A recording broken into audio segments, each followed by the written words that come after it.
There's nothing more exhausting than trying to prove yourself to people who've already decided they're not going to see you right.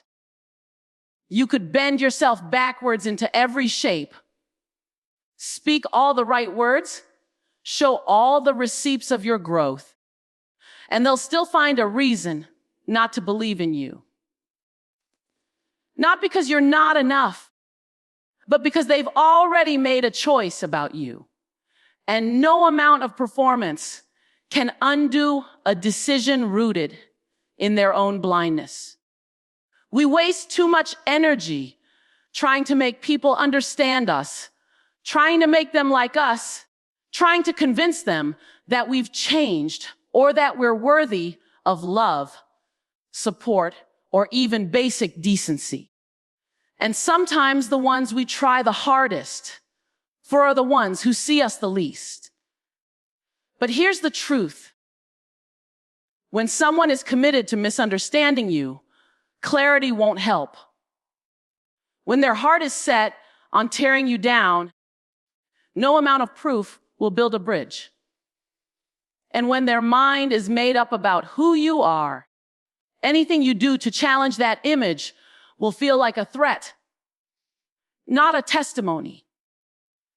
That's why discernment is so necessary, because you need to know when to speak and when to stay silent, when to show up and when to let go, when to invest and when to conserve your energy.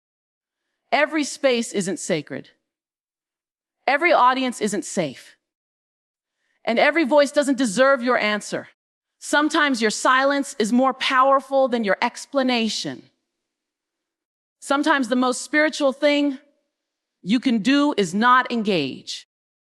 You can't build your life around trying to change the minds of people who were never meant to hold your calling. That's not your assignment.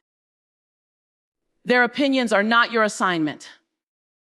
Their assumptions are not your responsibility. You weren't created to manage other people's perceptions of you. You were created to walk in purpose, to steward your energy toward the things that produce fruit, not the things that drain your joy, your focus, or your identity. The truth is, some of us have been performing for so long, we don't even know who we are without the applause or the approval. We've let the opinions of others shape the way we see ourselves. And so now when they criticize us, it cuts deeper than it should. But if their praise didn't define you, their rejection wouldn't have to destroy you. You have to know who you are outside of who they say you are. There's freedom in understanding that you don't owe everyone access to your process. You don't owe everyone your vulnerability. Growth is sacred. Healing is sacred. And trying to invite people into that space who only came to judge and not support, it'll rob you of peace. You need people who can witness your becoming without needing you to perform. You need people who can love you without needing to approve every step you take. But until you find those people, be okay with being unseen. Be okay with being misunderstood. Be okay with being obedient, even when it's not popular. Because real freedom is walking in purpose, with or without the crowd. Real confidence is choosing obedience over approval.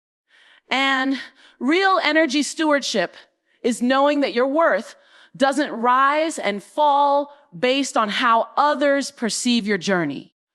You don't have to keep chasing the validation of those who were never assigned to your destiny. Let them talk. Let them wonder. Let them assume while you keep becoming.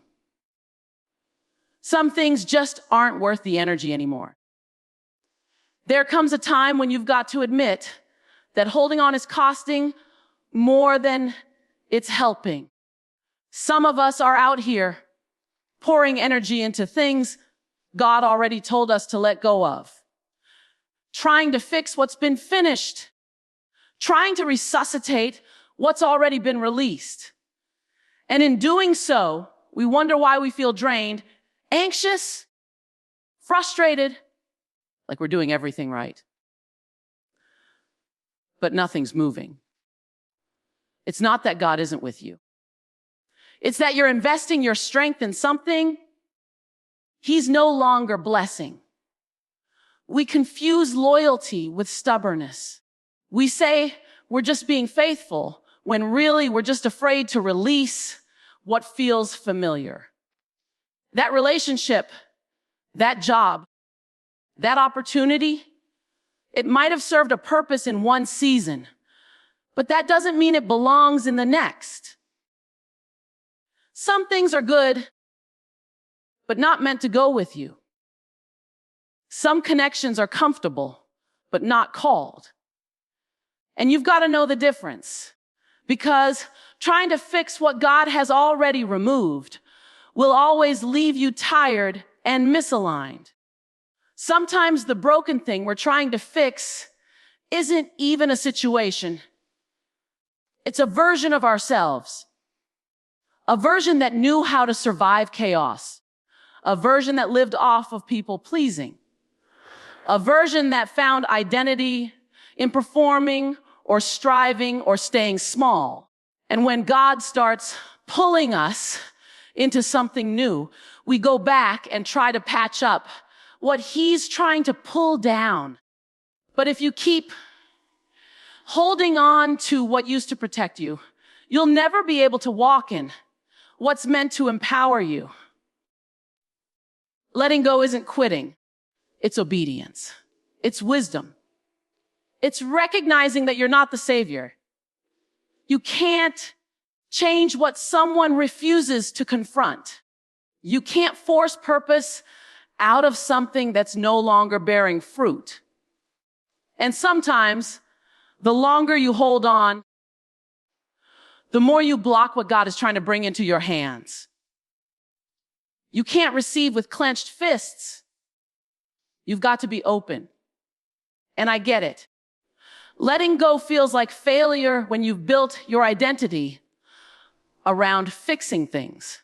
It feels like you're giving up on people or dreams or outcomes you prayed for. But sometimes the most powerful thing you can do is surrender. Say, God, I don't fully understand why this ended, but I trust you enough not to chase after what you've closed. That kind of surrender is maturity. That kind of surrender is spiritual discipline. You've got to stop thinking you're responsible for carrying everything. You're not the glue that holds everything together. And if something falls after you let it go, maybe it was never built on the right foundation to begin with. That's not your failure. That's just clarity. The truth is, we waste so much energy trying to fix things to prove we're strong, to prove we're loyal, to prove we can make it work. But maybe the strength isn't in fixing. It's in trusting. Trusting that when God says, leave it, He's not trying to punish you. He's trying to protect your purpose. He's trying to free up your hands, your heart, your energy for something more. Don't spend another day patching holes in something He's already told you to release. Don't let your fear of change keep you tethered to dysfunction. And don't call it love when it's really just control in disguise. Sometimes the healing is in the release. Sometimes the clarity is in the silence that follows surrender. And sometimes peace only comes when you stop trying to fix what God already let fall apart. Let go so you can finally move forward. One of the biggest ways we waste our energy is by constantly responding to things that were never meant to have our attention in the first place. Every critic, every comment, every sideways glance doesn't deserve a reply. But because we feel the need to defend ourselves, to prove we're right, or to make sure people don't misunderstand us, we end up in battles that drain us of the peace we prayed so hard to get. Sometimes silence is not avoidance. It's wisdom. It's discernment. It's knowing that not every invitation to conflict is worth an RSVP. We live in a time where everybody feels entitled to your reaction. Social media makes it easy for people to come into your space with their opinions, their assumptions, and their projections. And the moment you don't respond, they take it as weakness. But let me tell you, it takes more strength to stay grounded in peace than to react out of impulse. It takes more maturity to let your fruit speak louder than your words. And if you always have to explain yourself, you will stay exhausted. There are some arguments you're not supposed to win because they're not assigned to you. There are some people you're not supposed to convince because no amount of truth will shift a heart that's closed. And there are some situations that are meant to expose your growth, not provoke your flesh. When you've done the inner work, you don't need to clap back. You don't need to prove your worth. You can let your consistency, your obedience, and your peace testify for you.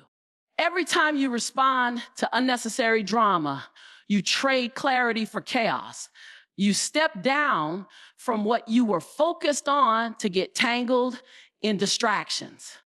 And the thing about distractions is they don't always look like temptation.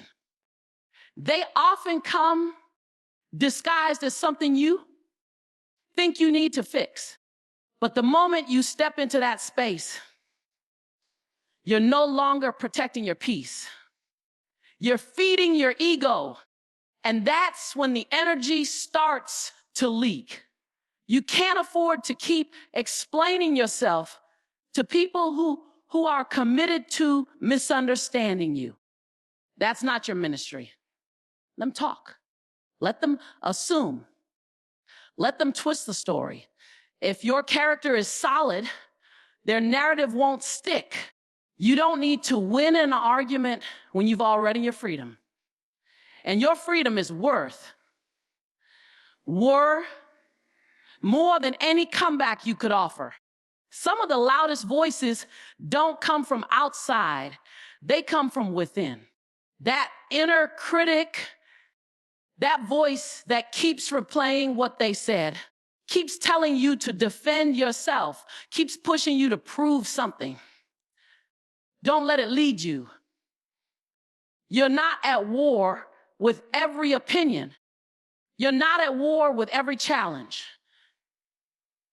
Some things are better left unanswered, not because you're weak, but because you've grown.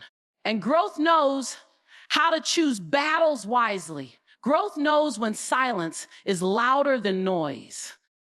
Growth knows that protecting your energy is not selfish. It's stewardship. Because where you focus your energy determines what kind of life you build. If you're always pouring into conflict, you're not building peace. If you're always reacting, you're never resting. And rest is holy. Peace is power. Stillness is strategy. You don't have to fight every battle to prove you're strong. Sometimes the strongest move is to stay still and let God handle what your words never could. There's a deep kind of wariness that comes from pretending, from showing up as someone you think they'll accept rather than who you really are. And it might look like confidence on the outside, but on the inside, it's exhausting. Trying to manage other people's expectations, trying to keep up appearances, trying to blend in so you're not rejected. It'll drain your spirit before you even realize what's happening. You can't walk in power while hiding behind performance. Eventually, one has to give. The truth is, we waste so much of our energy molding ourselves into versions we think will be liked, approved, accepted. We shift our voice in certain rooms. We shrink our calling so we don't make others uncomfortable. We downplay what we carry because someone told us we were too much, too loud, too deep. And so instead of showing up as our God-given selves, we wear masks that feel safer. But safety built on pretense is still a prison. And no matter how polished the image, if it isn't rooted in truth, it won't have the power to sustain you. At some point, you've got to decide that the cost of pretending is too high. Because when you're constantly being who you're not, you rob the world of who you really are. And the you that's been called, the you that's been chosen, the you that's been set apart, that version is needed. Not the one that tries to blend in, not the one that performs holiness but hides hurt. The real you, the one God made on purpose, with purpose. That's the you he wants to work through. It takes courage to be authentic. It takes faith to be seen without editing yourself. But if you spend your life trying to be liked, you'll never learn how to be free. Because freedom doesn't come from applause. It comes from alignment. And alignment means your outer life matches your inner conviction. It means you don't have to code, switch your soul just to survive a space. It means you walk in rooms and know, I belong, not because they let me in, but because God sent me here. The danger in pretending is that it trains you to perform instead of trust. You become more concerned with image than impact. And eventually, you'll forget who you really are. You'll start confusing the mask for your identity. And that's when you lose your voice. That's when you stop dreaming. That's when your purpose starts to fade into the background because you're too busy being palatable. But God didn't call you to be palatable. He called you to be powerful. And power doesn't come from pretending. It comes from truth. Some of the most transformational moments in your life will require you to risk being misunderstood, to stand firm in who you are, even if it means standing alone, to be faithful to your identity, even if it's not celebrated. But I promise you, there is peace in being real. There is rest in not having to perform. There is strength in knowing you don't have to shift to be seen. Don't keep wasting your energy editing yourself for people who were never called to confirm you. The ones assigned to your life will recognize you without the mask. They'll honor your growth, not your performance. And even if they don't, it won't shake you because your identity won't be in their hands.